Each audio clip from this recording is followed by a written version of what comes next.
Hello दोस्तों, मेरा नाम है आशीष कुमार सिंह और आपका खूबसूरत प्यारा चैनल क्वांटम एक्सप्लोर। जैसा कि बोर्ड पे लिखा है संविधान के स्रोत, तो आज हम ये जानेंगे संविधान क्या है और संविधान के स्रोत क्या क्या है। जैसा कि हम जानते हैं कि भारत का संविधान दुनिया का सबसे विशाल संविधान है।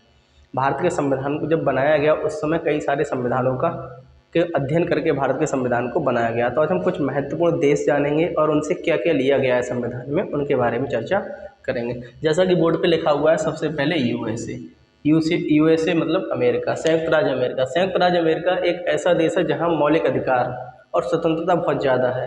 तो इस देश से हमारे मौलिक अधिकार, उपराष्ट्रपति का चयन, स्वतंत्र न्यायपालिका, राष्ट्रपति, तीनों सर्वोच्च सेनाओं का कमांडर होता है और महाभियोग राष्ट्रपति पर कैसे लगाते हैं, इन सब बातों की जानकारी हमें संविधान से मिली। यानी अमेरिका के द्वारा स्वतंत्र न्यायपालिका पर किसी का हस्तक्षेप नहीं होना चाहिए, राष्ट्रपति तीनों को सेनाओं का कमांडर होगा, मौलिक अधिकार जैसे जीने का अधिकार, स्वतंत्रता का अधिकार, एक जगह स्थान पर देश में कहीं भी रहने का अधिकार, ये सब मौलिक अधिकार हमें अमेरिका से मिले गए और अमेरिका से संविधान से ही लिए गए।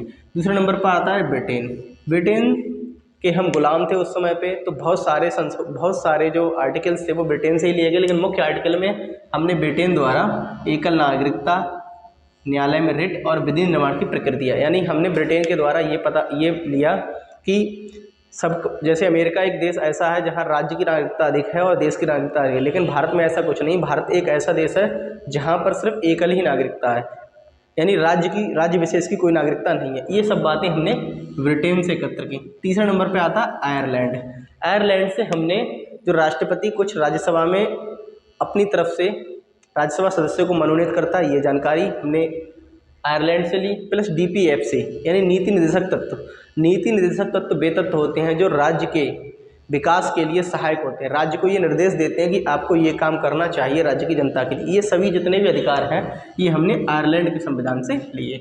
उसके बाद आता है ऑस्ट्रेलिया से हमने ये लिया कि केंद्र और राज्य के बीच की शक्ति क्या है, केंद्र का अधिकार क्या है, राज्य का अधिकार क्या है, राज्य सरकार को चलाने के लिए कौन कौन से नियम है, केंद्र सरकार को चलाने के लिए कौन कौन से नियम है।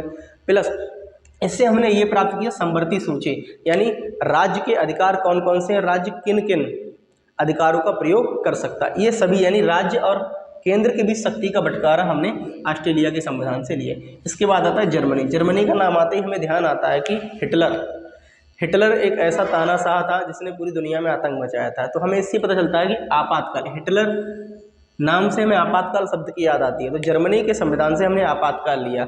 अब आपातकाल में क्या होता है, हमारे कुछ मौलिक अधिकार खत्म हो जाते हैं। इन सभी की जानकारी हमें कहाँ से प्राप्त हुई, जर्मनी से, और जर्मनी के संविधान से हमने आपात के बारे में नियम लिया। इसके बाद आता है कनाडा द्वारा हमने राज्यसभा के सदस्यों की नियुक्ति कैसे की जाती है और केंद्र द्वारा राज्यपाल की नियुक्ति कैसे की जाती है, इस संबंध में जो नियम थे वो हमने कनाडा के संविधान से लिए। उसके बाद आता है दक्षिण अफ्रीका।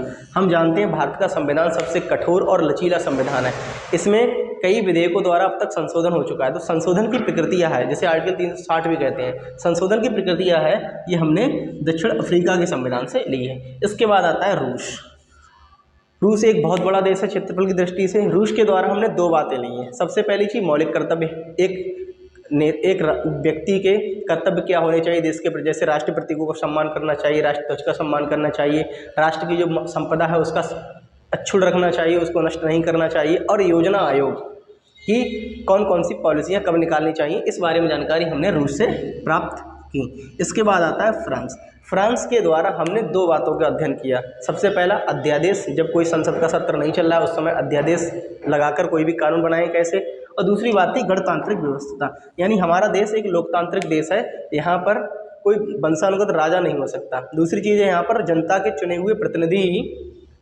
राष्ट्र का निर्माण करते हैं और राष्ट्र के कानूनी व्यवस्था को चलाते हैं।